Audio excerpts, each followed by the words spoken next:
So, a warm welcome from my side. My name is Rainer Eismeier. I'm a partner at Deloitte here in Munich in a service line called Tax Technology Consulting. As you realize, today's webcast will be in English. Highly welcome everybody to our 63 issue of Tax Technology Insights. The topic today that we will present you is around Pillar 2. So we will show you how to streamline your BEPS Pillar 2 tax reporting with the SAP solution, profitability and performance management. Maybe a couple of things that I wanted to tell you is that today's webcast will be recorded. You can then watch the recording probably by the end of this week. It's going to be streamed via our Deloitte internet site and also via YouTube. We will also send around the link to the recording to today's participants, and you will be able to raise questions via the Q&A section below, and we will try to answer all the questions either within the webcast or we will send you the answers afterwards. We have quite a full agenda, so let's jump to the agenda and see what we will show you today. So we will do a short, brief intro into Pillar 2. Only two slides that we have prepared there. So usually, or we should be planned after 15 minutes to arrive at the demo. I will then show you a demo of the PAPM solution of the Pillar 2 module. That's going to take about another 20 minutes approximately. And we'll then show you or tell you about how the implementation of Pillar 2 in PAPM would work. We'll show you the relevant features and functions of PAPM, and we'll then also talk about the last mile, meaning the filing then of the declaration for Pillar 2 centrally and also locally in your jurisdictions. And then there's again question and answer time at the end. So you should plan for a full hour today. As I said, it's a packed agenda, so please get ready for 60 minutes of webcast. Get yourself a coffee, relax, sit back, and we will drive you through the agenda today. I have, of course, experts with me who you will see on the next slide. So we have Shashank Jain with us today. He's a partner here at Tax Technology Consulting. I have Johannes Mundi with me, he's a director also here in this service line. And we have the honor that Magda Litzpa from Nexontis is today here. She will also give us the insights into the solution and the features. So we're happy that you're here, Magda. All of the speakers will introduce themselves when they start their respective slides. So with that, let's jump into the intro slide. Pillar 2 is a complex topic. We've tried to sum it up in one slide. If we go to the next one, that's a bit a state of the nation slide, so to speak. So where are we today? We are today in the fourth quarter of 2025. Meaning that almost 2/3 of the financial years with a CBCR safe harbor transitional period have elapsed. So there's only 1/3 of the time left. We are preparing basically for a world from 2027 onwards without a CBCR safe harbor regulation. I will come to the effects a bit later. We also are in a world where the multinational enterprises already have processes in place for their, first of all, integration of deferred tax positions into the Pillar 2 calculation, but also are prepared to disclose the effects from a quantitative and qualitative perspective in the notes of the financial statements. We also see that multinationals have globally current tax processes in place from a central perspective on the one side, so for the top-up tax basically in the headquarter countries, but also from a local perspective. So when it comes to the QDMTT provisions, That's also already implemented in the countries. We know that some of the countries even have prepayment obligations for local QDMTTs. So all that also needed to be put in place already since the first almost 2 years of the new regime have passed. If you look at the declarations, then we have had now 2 years where we were only caught up with data and calculation, but we're now going into the next year, which then requires by the end of June the first Pillar 2 declaration centrally, but then also the local QDMTT declarations are either already due, as we know, by the end of this year, so the first country start, or are then also due next year.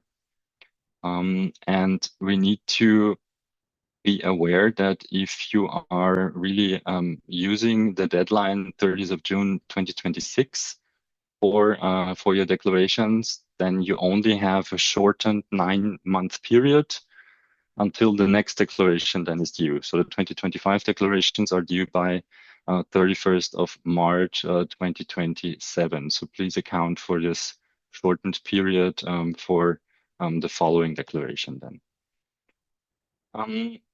If you look at the Globee scope and the multinationals and where they stand, then we see that most of the multinational enterprises are able to use the simplified Globee calculations with no additional top-up tax in most jurisdictions. So that's the green box here, which is good for many of the multinationals. Only a few jurisdictions usually require to have a complete Globee calculation. That is in line also with a study that we conducted in Switzerland for the year 2025, where basically the outcome was that there were less multinationals affected by the new Pillar 2 regime than originally planned, and the additional revenue generated fell far behind of that what was originally planned. So from the original planned additional revenue of Pillar 2, only 8 to 20%, depending on the original planned number, only 80 to 20% of the additional revenue outcome was really then materialized in Switzerland. So that, of course, raises the question of the proportionality of the whole Globee declaration, calculation, and effort. As I said, we are entering from 2027 into a Pillar 2 world without the CBCR safe harbor rules, the transitional safe harbor rules. So everybody is really now waiting for either an extension of that or permanent safe harbor rules. And I think that we will see permanent safe harbor rules actually to be in place by 2027. Why am I saying that? There is already a suggestion that was issued by the Commission in March 2025 with a suggestion for permanent safe harbor rules. We know that there are non-published suggestions circulating within the OECD and also the countries. So there's a good chance that a permanent safe harbor will be in place from 2027 onwards, but it's probably going to be a safe harbor that is based not anymore on CBCR, but on your financial accounting net income or loss, so the FANIL as we call it, meaning that your consolidated financial statement numbers will become even more important in the future than they are now. Since you need to be ready basically to use them when you do your probably planned, it's planned that you use them when you do your safe harbor calculations. And that means that the integration of the numbers and an integrated solution becomes even more important. And I think that's probably now also the bridge to a solution like SAP Profitability and Performance Management. And with that, I'm handing over to Shashank. Thank you, Rainer. Good morning, everybody. A warm welcome from my side. Before I start into SAP PAPM, I would like to just mention a couple of things that a lot of companies currently operating in the tax landscape, they are looking at multiple solutions in the market. And there are quite a few requirements from a Pillar 2 perspective, right from data automation to how you calculate the global income, how do you handle the allocation of top-up taxes, but also ensuring how do you handle revenue authorities in terms of electronic submission and the filing process, especially with the formats like XPRL? And also, how do you prepare yourself for GIR reports? Before I start, my name is Shashank. I am partner at Deloitte, focused on direct tax topics and driving SAP profitability and performance management. And today I'm going to demonstrate a tool called SAP PAPM, which is a strategic tool from SAP on how customers leverage this tool for the business content around Pillar 2 topic. Now, before we get into the demo aspect, I would also like to highlight that typically the expectation from any tax technology tool in the market is centered around data integration. How do you handle full scope calculations? How do you handle global income calculations? How do you take care of the reporting aspect? And then how do you handle the electronic transmission to the revenue authorities? When it comes to SAP PAPM, you can see on the slide that the process starts right with the data integration, which means in your IT landscape, if you have any data sets coming in from ECC or S4HANA or any master transactional data or the finance data comes from any other source system, then SAP PAPM will pull that data directly from those source systems. So you have full possibility to get any financial data, including IFRS, local GAAP data, right in the PAPM. When you move forward in PAPM, you also have full-blown calculations and aggregation per tax jurisdiction available built in as part of the business content, which means any calculations, workflows, approvals, controls required in PAPM exist as of today. On top of it, whenever you need any global income and top-up tax calculations and top-up tax allocations, as per the OECD guidelines, PAPM already has built-in content on that, and therefore the data sets will help you to do all those calculations. And last but not the least, then you focus on the reporting aspect where you have all the data around effective tax rate and top up tax rate per jurisdiction. On top of it, if there is also a requirement that you want to post back certain data to your downstream systems like S4HANA, which is usually the case, then of course PAPM also allows you that possibility. And then afterwards, you have live dashboards. You can even look at the tax planning and forecasting. And then the last step for you will be that you would like to potentially have the submission to the revenue authorities. I would like to highlight that as of today, we focus on SAP PAPM for all the safe harbor calculations and full-blown calculations. And those calculations then are pushed around the Pillar 2 agent of Deloitte, which takes care of the QDMTT topic, which also takes care of the revenue declaration and also the revenue authorities.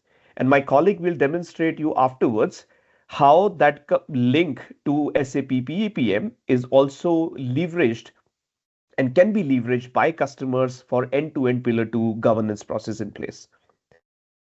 Now I'm going to demonstrate with a quick demo how these functionalities will look in the system. typical activity that a lot of colleagues at the tax side or from the tax team would typically do is they will potentially get all the sources of data relevant for Pillar 2 calculations from this source system, like ECC or maybe S4HANA. But there is always a requirement that how, for a particular constituent entity, I have the ability to upload the data manually in the system, maybe from my Excel sheet. And how do I ensure that data calculations, even before we start, the masking of the data can be handled by the business team itself? Now, what you see on the screen here is a simple example of entity and scenario selection. For example, there are multiple company codes or there are multiple constituent entities for which you really need the ability to upload the data from a masking perspective. So if I take the example, you can see here that system will allow you the possibility to have the data for your constituent entity for multiple years. But let's say for the demo purposes, we selected 2024 data. And then system should also give you the possibility to look at multiple scenarios. In Pillar 2 world, we have multiple scenarios. Are we looking at year-end closing process? Are we looking at full compliance? Are we looking at tax audit? Or are we just looking at the forecast process? And you can see that you can create those multiple scenarios. Now imagine for the compliance reasons, if I select on this, you will see that system gives you the possibility now to have all the data sets uploaded in the system. For example, here we have the substance-based carve-out, where you have the possibility to enter the total eligible tangible assets and total eligible wage cost. How we have worked on PAPM is that you can see that at every data point, there is an OECD reference and the description, which also gives you the indication of how these data points are connected as per the OECD guidelines. What's important to note here is that the system value that you see here currently is blank, but in the real world, you have all those numbers coming in from the system. Or if you still wish to adjust those parameters, you always have the possibility to adjust those parameters in the priority values. On top of it, you can see there are certain symbols here, which also gives you a full flavor of where do you stand currently in terms of your process. For example, the CBCR safe harbor process or the data set is still in progress, and therefore you still have the possibility to say, I would like to have a certain accounting standard for my jurisdiction or for my local company code, and therefore you have the full possibility to select how the calculations will happen behind the scenes. Similarly, for the global income, you can see that any financial information, if you don't get from your source of system or chart of accounts, you have the possibility to also manually adjust all those parameters based on the OECD guidelines. One important aspect which we come across is not just the data upload for the taxes or the global income, but there is also a requirement at the end where we need to have the GIR report. Now, this tool is not designed to create a full-fledged GIR report and submit it to the revenue authorities, because for that, my colleague Jonas will demonstrate afterwards how we use that data set to combine it with Deloitte Pillar 2 agent for the reporting purposes. But you can see here that here in this particular tab, you can upload the UPE master data, again with the reference points here. You can also have all the master data of M&E group, with which holding it is, what is the start of reporting period, what kind of consolidated financial statements we expect to use, what's the accounting standard. And once you upload all that GIR master data parameters, behind the scenes, SAP Profitability and Performance Management will use all the data for the calculations. And that's always a big step and the most crucial step for most of the companies today looking at a tax technology solution for Pillar 2. So that's number one point. Now, the other question, which is very, very relevant for all of us in the Pillar 2 domain, is that if I buy a solution like PAPM, what can I get as the business content? And what's important to note here is that PAPM offers you two perspectives on the solution. One is the full reported and the business perspective, which we call this as a reporting layer, which you see as of today on the screen. And the second perspective that you get is more for people who are really keen to understand how my end-to-end calculations are working. Now, before I get into those calculations and how the end-to-end business content is delivered by SAP, let me quickly show you how typically what would happen. When you upload the data in those toolkits where you have the CBCR safe harbor data, global income, GIR master data, and substance-based carve-out data, what PAPM will typically do is it will use all the master data and transactional data from the source systems runtime, and it will ensure it creates a report based on the calculations that has been done. For example, you can see here that I have, as a business user, full control over the results on the safe harbor. So was simplified ETR test done? Was routine profit test done? Safe harbors de minimis test done? Yes.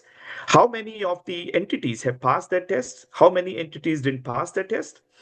And you can see here down below that by fiscal year, by country, you have full view on what entities were passed for the safe harbor ETR check or SPIE check or de minimis check. And you can see on the right hand side all the calculations for total carve out, simplified cover taxes or profit income before taxes, etc. was completely done.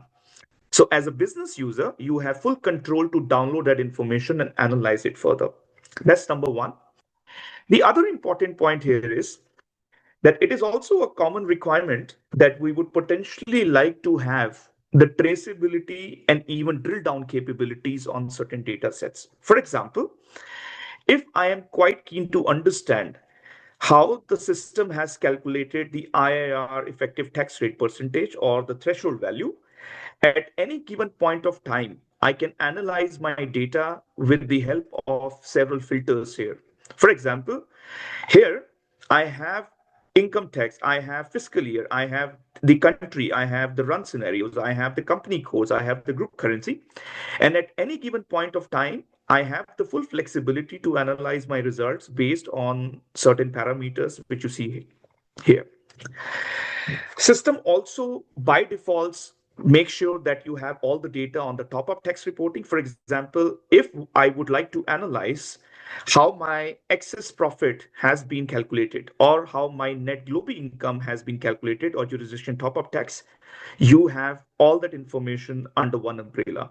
Now, for example, if I say I have the total net global income of this amount for 2024, and I am quite keen to ensure that I can drill down to the lowest level of granularity, I can simply click on this drill down and it takes me to the lowest level of granularity. For example, now I can see the net global income by Belgium, by Bulgaria, by Switzerland, by Cyprus, and therefore I have the full granularity at any given point of time.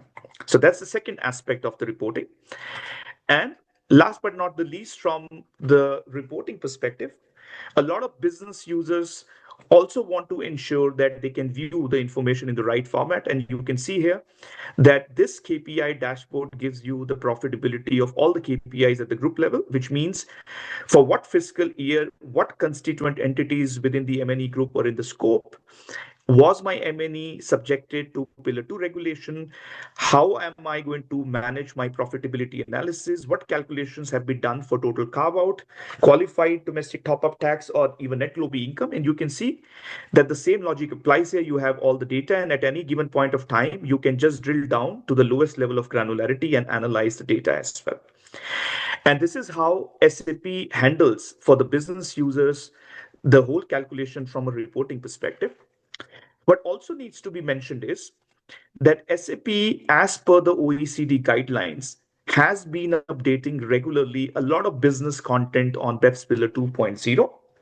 And just to give you all a bit of a flavor around how it works, this section of PAPM is called the modeling screen, or for the people who have been coming from non-functional background or maybe functional background, you can view this as an engine where you have, as a business user, full ability to configure any kind of rules or master data parameters for BEPS Pillar 2.0.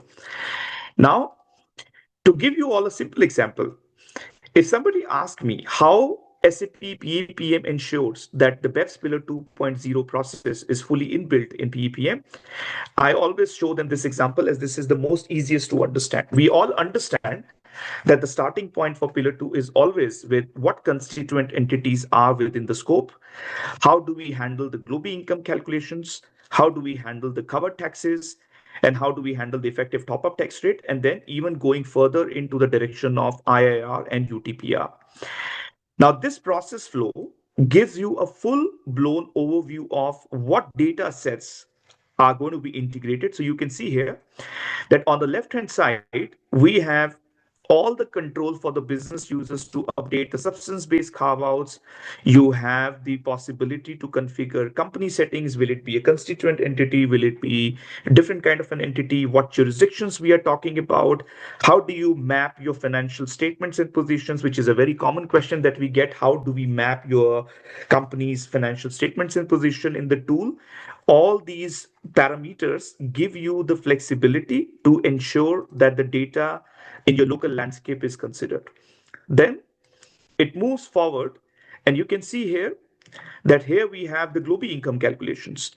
Here we have the cover taxes calculations. And if I would like to understand how my global income calculations are done, you can see there is a step-by-step approach here that how do you get the election data?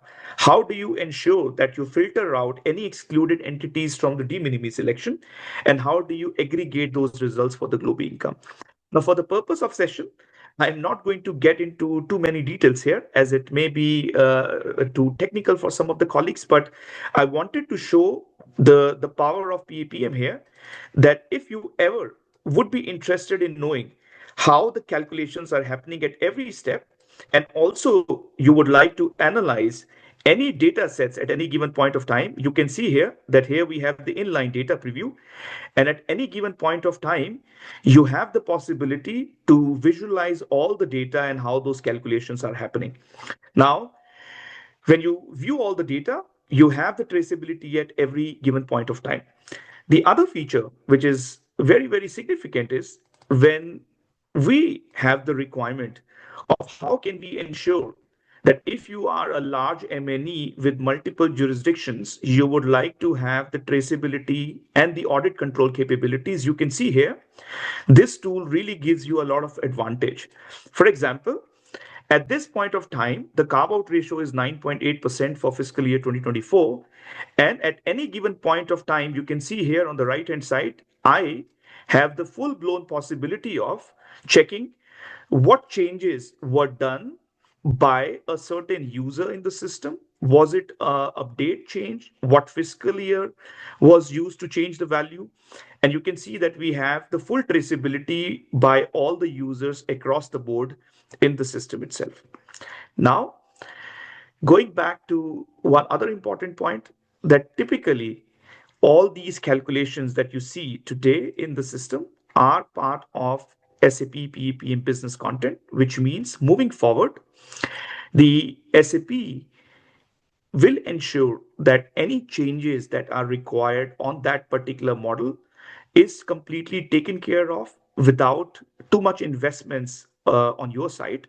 Having said that, my colleague will demonstrate to you in few minutes what are the new functionalities that we expect to have moving forward from the SAP side, so that from a maintenance perspective, the solution is in full control on your side. Last but not the least, on the demo perspective, you can see that it's not just the IR and the UTPR process. We also have all the elections topic in place. So for example, you can see here, any topics around elections is also something that we are currently considering our tool. We already have 12 elections as part of the calculations that are currently inbuilt, and therefore moving forward, the calculation topic is also part of our roadmap as well.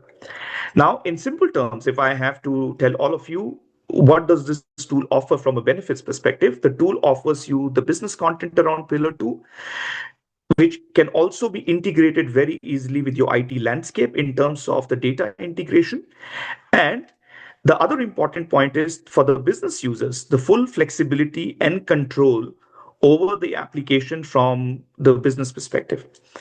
Now, that was a quick demo. And before actually I hand it over to my colleagues, I would just like to mention one important aspect here now of the solution. What you saw a minute back was a combination of quite a few things. What you saw here is the SAP standard content for Pillar 2 based on the PAPM cloud application. And then on top of it, Deloitte has built a lot of acceleration points for our customers in terms of how you upload the data, how you handle different text questionnaires, and last but not the least, how would you handle the reporting aspect of it via Pillar 2 agent. Now, this part is something that my colleague is going to demonstrate. But the most important point is that PAPM full scope calculations, including safe harbor test, can be used to integrate with the compliance tool, which can prepare a lot of data from a reporting perspective, and a lot of revenue authorities can expect then to use that data as well. And this covers the end-to-end cycle. Some of us have been asking those questions. What happens if in a certain jurisdiction, certain thing changes? Who will take care of the local changes? What will happen if the OECD guidelines changes happen? Will the model be updated? With that approach, hopefully we cover all those concerns as well. And with that, I'm done with my demo. If you will have any questions, I'm happy to have those questions afterwards. And now I would like to hand over to my colleague Magda, who will demonstrate what's coming in the next release of SAP PAPM from Pillar 2 perspective. Thank you so much, Shashank, for presenting the demo. And as a continuation, I would like to present the existing features and capabilities of the presented solution, along with the plans for the extension as the development continues. However, first, I would like to take a minute to introduce myself. Hello, good morning, good afternoon, everyone. As already presented, my name is Magda Litzpa. I'm a senior data analyst, and together with the team, we are developing the presented solution for the SAP Profitability and Performance Management tool. Regarding the presented business content, currently the model supports several of the features that are presented on the slide. As mentioned by my colleague previously, it ranges from the CBCR and transitional safe harbor all the way to the Pillar 2 calculations, including also the elections that are also presented on the slide. It's worth to mention that the extent on the scope of the features that are included in the solution is a result of the collaboration that our project team is involved with the business stakeholders and business partners to better understand the needs when it comes to the BEPS tax manager, and that to make sure that the presented solution and the model would fit actually to the realistic needs and not be, let's say, the product of just theoretical discussions, but actually coming from the practice and from the real case scenarios that the business might have when it comes to the calculations and the reporting of the BEPS 2.0 tax manager. As mentioned, the model already includes several of the features, and we do not stop, of course, on that. As we are also receiving the feedback and we are collaborating close with the business partners, we also plan to further extend our model with additional features. The example of it can be the IIR allocations as part of Pillar 2, where we start from the business use cases that we received, and we plan in Q1 of 2026 to extend it. GIR is also a good example of that, as it's a very important topic, and we also receive a lot of questions and feedback on this.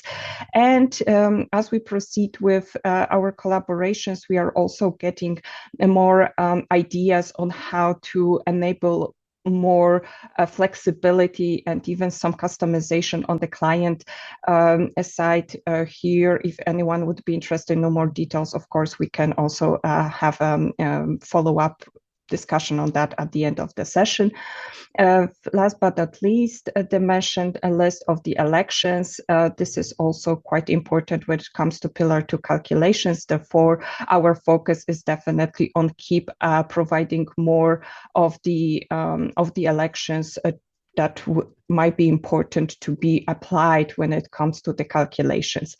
Maybe the final comment, because my colleague also mentioned that in his demo presentation for the UTPR, this is something that is also on our agenda to be developed, and with that, of course, we try to cover as much of the needed functionalities, starting with the most, let's say, needed and requested so far by the collaborations that we have. Nevertheless, we are open for any feedback and suggestions on how to further shape this model and what are the potential other use cases that the model should include.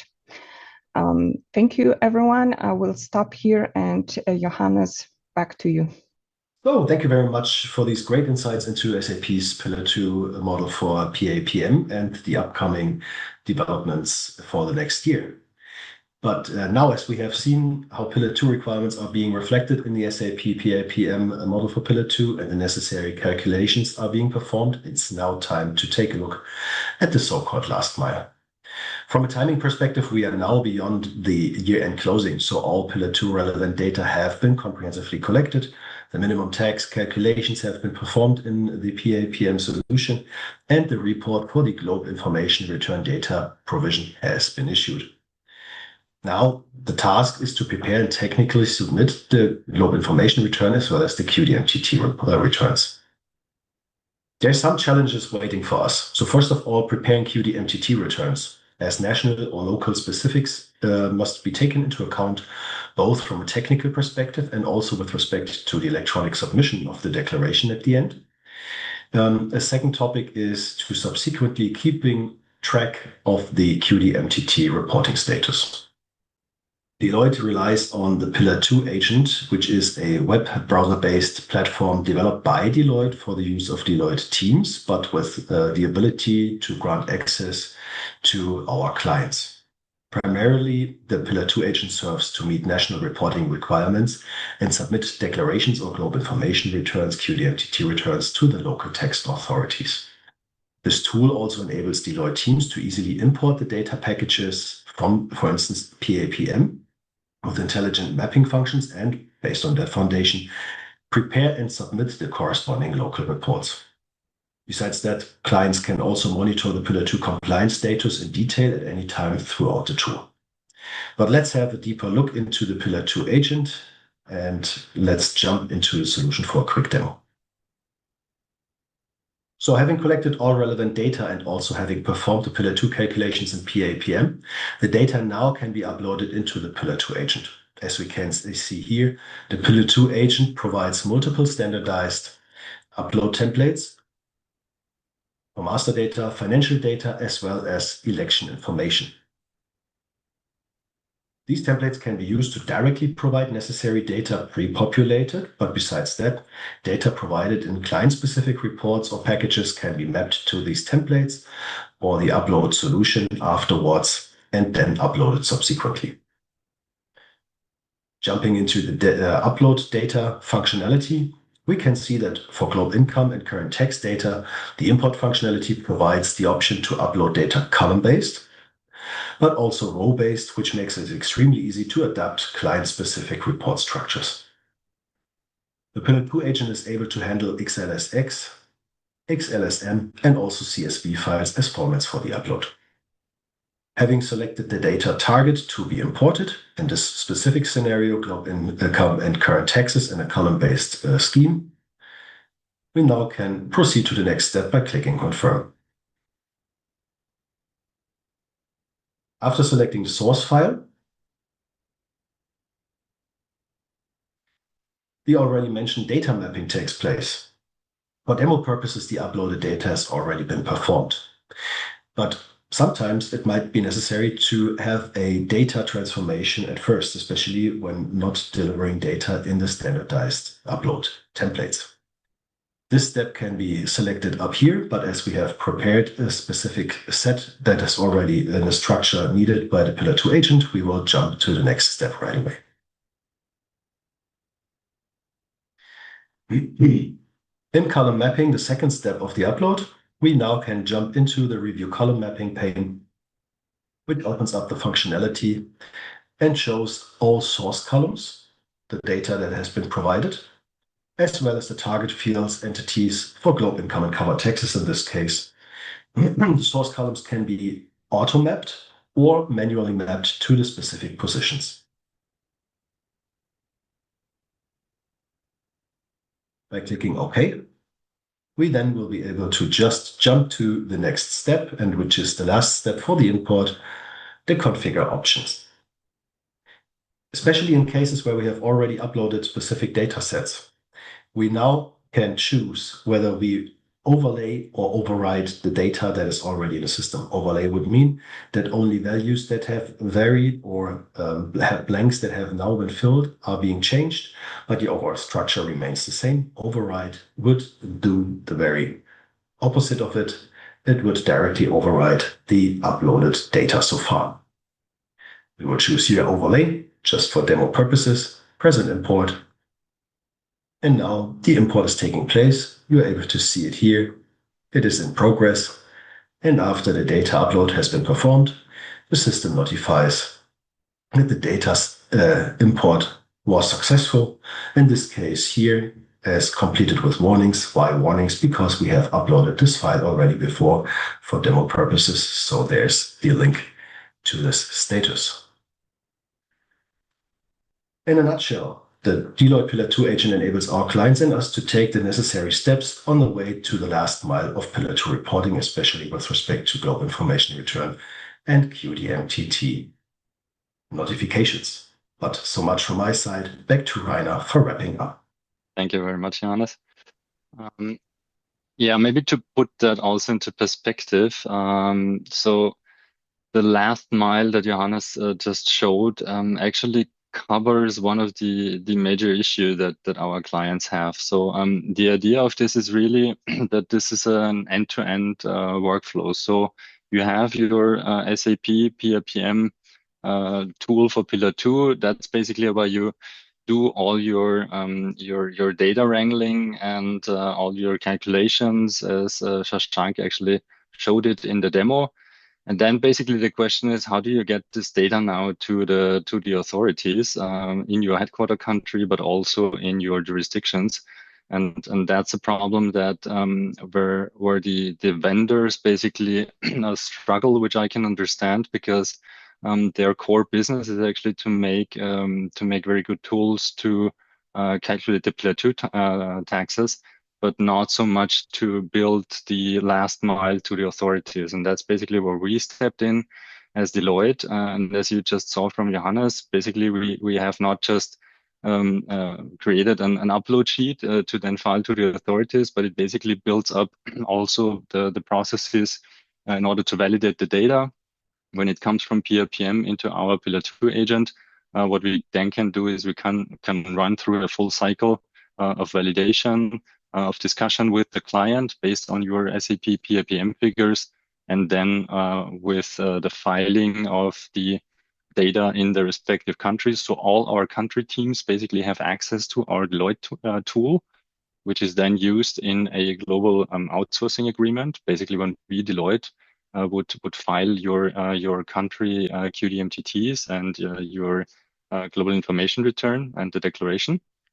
That's basically the use case for the tool that SAP PAPM basically does all the gathering, the calculation, and your integration into your architecture. And then for the last mile, you could use, for example, our Deloitte Pillar 2 agent, which would also allow you then to access, of course, the tool and to see your figures. But the tool is mainly driven by Deloitte in order to then enable our local teams to do the filing in the different countries.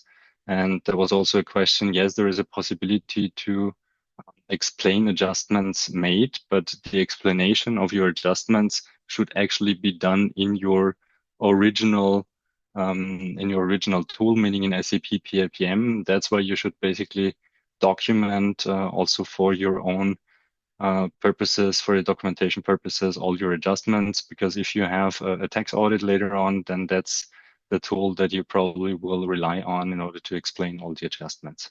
So just to put this a bit into perspective. Good. Then maybe if you could all go on camera, I can see you. But question that I would have is, Magda, thank you also for joining us as in your role from Nexontis. My question to you would be, we also get a lot of data security questions from our clients. They want to know and need to know how the data in the cloud solution is secured. So is that something you also get, and what would be the answer then? Thank you, Rainer. Yes, it's definitely an important topic that it was also raised with us in the past. And in the solution, we of course also put a lot of effort to ensure the security of the data.